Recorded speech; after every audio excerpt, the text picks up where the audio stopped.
Welcome to the deep dive. Today, we're really getting into something that can be quite hidden, but, well, incredibly impactful in relationships. Exactly. If you've ever had that weird feeling, that confusing, quiet emptiness in a relationship, even when there aren't any, obvious signs of pain, you're really not alone. Our mission today, our deep dive, is to pull back the curtain on something called covert female narcissism. Yeah. We're drawing heavily on Mamud Ahmed's essay, The Hidden Face of Covert Female Narcissism. It's from his book Life 2.0. And it's such a crucial topic. Yeah. Because that experience you just mentioned, feeling like your sense of self is just slowly eroding, doubting your own feelings. Yeah. It happens way more often than people think. Right. And it often unfolds with someone who, seems so gentle at first, caring, maybe even kind of vulnerable. Right. The essay really nails how deceptive that can be. It does. And that's the challenge, isn't it? Because when we hear narcissism, we usually picture the loud type, right? The really overt, look-at-me kind. Exactly. The stereotype. But this covert type, the essay, says it rarely receives the attention it deserves. Which means the warning signs are just, well, they're incredibly subtle. So subtle. You can easily miss them until you're already, caught up in it. So our goal today is clarity. Real clarity on these hidden patterns. Good. So let's start there. When we say covert narcissism, what makes it different? How does it hide? Okay, yeah, good question. Because the covert part is key. It's what makes it so insidious. Right. Like you said, most people think of narcissists as openly self-absorbed, maybe grandiose, always needing attention, maybe openly critical. But what Mamud Ahmed really zeroes in on is that this type hides behind a completely different mask. Okay. Instead of being, aggressive or obviously arrogant, this person often presents as highly empathetic, wounded even, almost fragile, sometimes they even seem like the victim. Wow. So not shouting, but still pulling the strings behind the scenes. Exactly. Our source mentions that this type of person, they really study you meticulously. Your fears, hopes, and insecurities. Yes, they learn you. And while they're putting on this caring act, the real goal isn't connection. The essay puts it bluntly. She does not want genuine connection. She wants control. That's the core of it, control. It's a huge distinction, isn't it? It's not just about getting something from you. It's that they fundamentally don't want real connection. They want control, maybe to cover up their own issues. Precisely. And, that completely changes how affection feels. Or, well, looks. How so? Because her affection isn't actually sincere. Every compliment, every soft look, even the stories she tells about her past, they're all designed to draw you in. Calculated. Very. It's not about sharing vulnerability for real closeness. It's strategy. Eric Fromm had that quote, something like, the task is not to feel secure, but to be able to tolerate insecurity. Ah, interesting. How does that connect? Well, it makes you think, how does this kind of narcissist exploit our very human need for safety, for belonging? Right. So the source says her aim is actually to make you dependent on her for any sense of safety or belonging, even as she slowly takes it away. Wow. That sounds deeply unsettling. It is. Especially this idea of fast-tracked intimacy, like healthy relationships, trust builds slowly, right? Naturally. Absolutely. Yeah. But the source says a covert narcissist speeds up this process. How does that even work? Why is that hook so effective? It was incredibly effective because it kind of bypasses your normal defenses. She'll share wounds, secrets, traumas really early on. Oh, okay. But not because she trusts you. It's specifically to trigger your empathy. Ah, to make you feel needed. Exactly. It pulls you straight into the rescuer role. Makes you feel special, chosen, like you're the only one who gets her. Creates a strong bond fast. An almost instant bond, yeah. But it's built on, well, a false foundation. Carl Jung warned about this, didn't he? The meeting of two personalities is like the contact of two chemical substances. If there's any reaction, both are transformed. That's beautiful for a healthy relationship anyway. But I'm guessing here that transformation is pretty uneven. Deeply uneven. Yeah. The painful truth in these situations is that the transformation is one-sided. Meaning Meaning the narcissist. She stays unchanged, exactly who she is. But you, the partner, you're the one who gets slowly drained. Oh, man. Left questioning your worth, losing touch with who you really are. It's like you're constantly giving away pieces of yourself to prop her up, but getting nothing substantial back. Wow, that one-sided thing sounds absolutely exhausting. It is. And it seems to lead right into what Mamud Ahmed's essay calls life on edge. the unpredictable storm. It says each day feels unpredictable, and what used to feel safe becomes filled with hidden traps. What does that actually look like day to day? Imagine waking up every morning feeling like you're walking on a tightrope. That's the instability. Constant tension. Yeah, you find yourself constantly adapting, walking on eggshells, as they say. Yeah. You might start saying sorry for things you didn't even do, Uh-huh. just to keep the peace. Right, avoiding conflict. You start censoring yourself, avoiding certain topics, all because her moods completely dominate the atmosphere. So you're always adjusting to her. Constantly. Trying to avoid triggering the next emotional storm. It's utterly exhausting. Hypervigilance. And it must lead to losing yourself, right? Viktor Frankl said, when we are no longer able to change a situation, we are challenged to change ourselves. But here, it's not like positive growth. It sounds like you become, well, a version of yourself that only exists to please her. That nails it. That's Yeah. precisely it. Over time, your own needs just vanish. And no matter what you do, how much you give, It's never enough. never enough. You're always chasing this moving target of approval that you can never quite reach. Which brings us to maybe the most insidious tactic, gaslighting. Ah, yes. The source calls it the covert narcissist's most powerful weapon.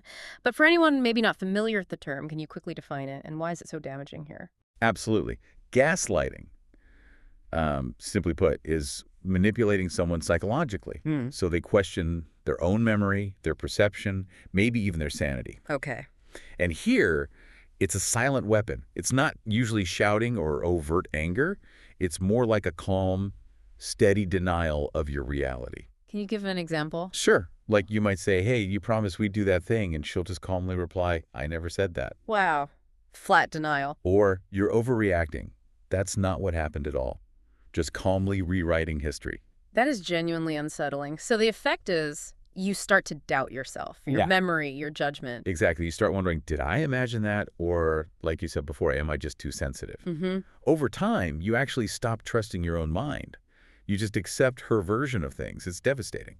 Carl Jung's insight feels relevant again. Until you make the unconscious conscious, it will direct your life and you will call it fate.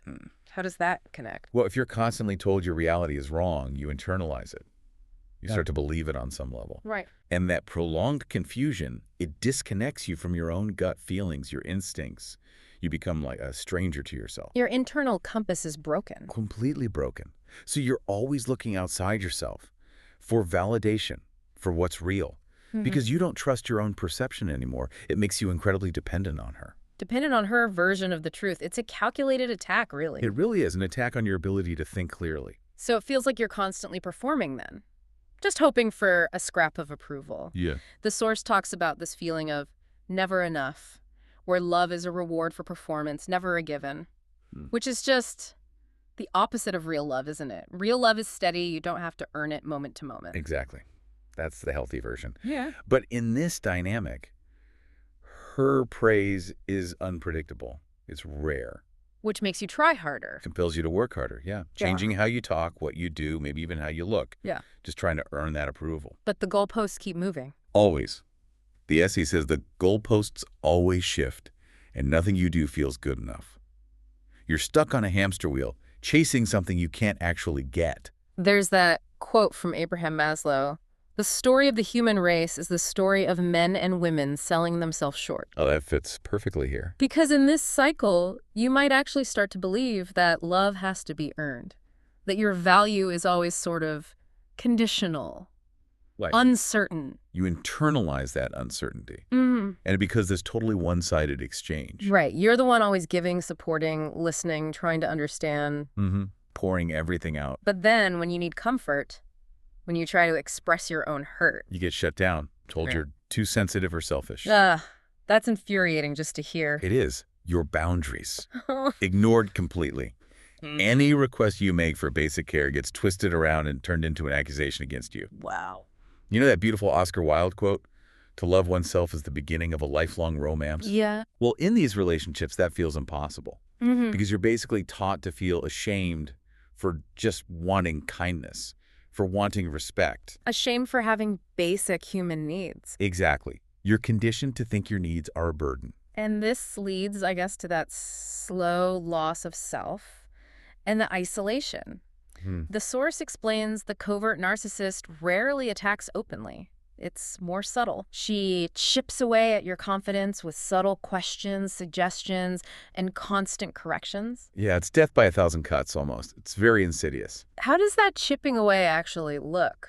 Well, you start doubting your own choices more and more, waiting for her approval before you do anything. Even small things. Even simple decisions, yeah. What to wear, where to go.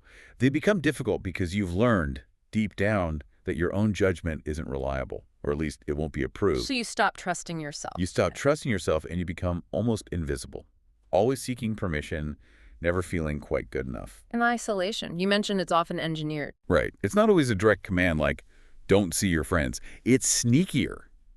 It builds through guilt, through emotional consequences. Oh, so. Like you try to make plans with friends or family, and afterwards you sense this coldness from her. Or maybe passive-aggressive comments, guilt trips. Making it exhausting to even try. Exactly. The effort starts to feel overwhelming, so eventually you just withdraw. You stop trying. And she becomes your whole world. She becomes your entire world by design. Remember what Mother Teresa said about loneliness? Remind me? Loneliness and the feeling of being unwanted is the most terrible poverty. Wow. Yes. In this dynamic, that loneliness is engineered until you barely remember what real connection even felt like. It's heartbreaking, but it keeps you dependent. And then there's the guilt trap and false hope. The push and pull. So if you try to express your needs, she flips it, reminds you of every tiny thing she ever did while totally forgetting your sacrifices. Yep. Weaponized guilt. It replaces your self-respect. You start feeling bad for even having needs. And just when you feel completely drained, ready to give up. That's when it comes, that brief moment of warmth. Ah, the false hope part. A smile, a small compliment, some little gesture. Just enough, as the source says, to keep you hoping that real love will return. It's like intermittent reinforcement in addiction, just enough to keep you hooked. Precisely. A powerful manipulation tool. It gives you a tiny taste of what you desperately want. Emily Dickinson's line, "Hope is the thing with feathers," feels so light and free. Mm-hmm. But here, hope feels more like a heavy chain, right? Keeping you stuck, waiting for her to finally see your value. That's a perfect way to describe it. It keeps you trapped in a fantasy instead of seeing the reality. Okay, so if someone listening is recognizing these patterns, maybe feeling that ache, that confusion, that loss of self, Yeah. What's the way out? Yeah. How do you start reclaiming your own truth? Mamud Ahmed's essay says, the hardest truth to face is that the love you believed in was never truly there. Oof. That the partner's mask was created to extract from you, not to nurture or support. That's a really tough thing to accept. It absolutely is. It's probably the biggest hurdle. But healing really starts right there. When you choose to honor your truth, Yeah. your experience, no matter how hard it is, Accepting reality. accepting reality, Mm-hmm. and remembering Carl Jung's powerful words, the privilege of a lifetime is to become who you truly are in this context. That means setting boundaries again, expressing your feelings, even if it's scary, refusing to play that role anymore, the one that erases you. Rebuilding trust in yourself. Yes, trusting your own perceptions again. Okay.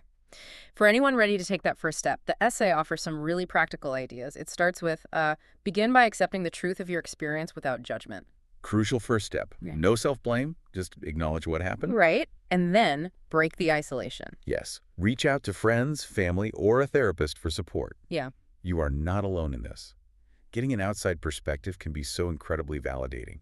A therapist can really help navigate this recovery, I imagine. Definitely. And then it's about taking back your power, bit by bit. Oh. Start setting small boundaries, just small ones. Say no when you need to. Make time, even just a little, for things you enjoy, things that bring you happiness. Sounds simple, but probably feels huge at first. It is huge, but every small step is a win. The essay also suggests journaling. Why journaling? It can help you see patterns and rebuild trust in your own thoughts. It's a way to reconnect with your own inner voice, your own reality. Makes sense. And please celebrate every step, no matter how small, because each one is a step back towards yourself. And it's so important to remember you are not responsible for another person's manipulation. Absolutely not. Healing takes time, of course it does. Oh. But it really is possible. Every act of self-care, every honest conversation, every new boundary, it's like a statement, isn't it? It's a declaration. Your life, your happiness, your worth, they belong to you. You know, the real power of covert narcissism lies in the confusion it sows. It thrives in that fog of doubt. Mm-hmm. But when you can finally name what happened, when you can identify those patterns we've been talking about, the confusion starts to lift. Clarity breaks through. It does.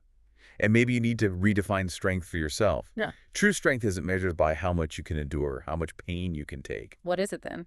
It's about how bravely you face the truth, however painful, and choose your own path forward. Choosing yourself. That's a really powerful thought to leave people with. It reminds me of another Jung quote. I am not what happened to me. I am what I choose to become. Beautifully put. And so true. No matter how long you've lived in someone else's shadow, you absolutely have the right to become yourself again. So the message is, reach out. Reach for support, yes. Set one new boundary, maybe just a small one, and allow yourself to hope for something real, something genuine this time. You're not alone. Definitely not alone. Your journey back to yourself, it begins now. With just one honest, compassionate choice at a time.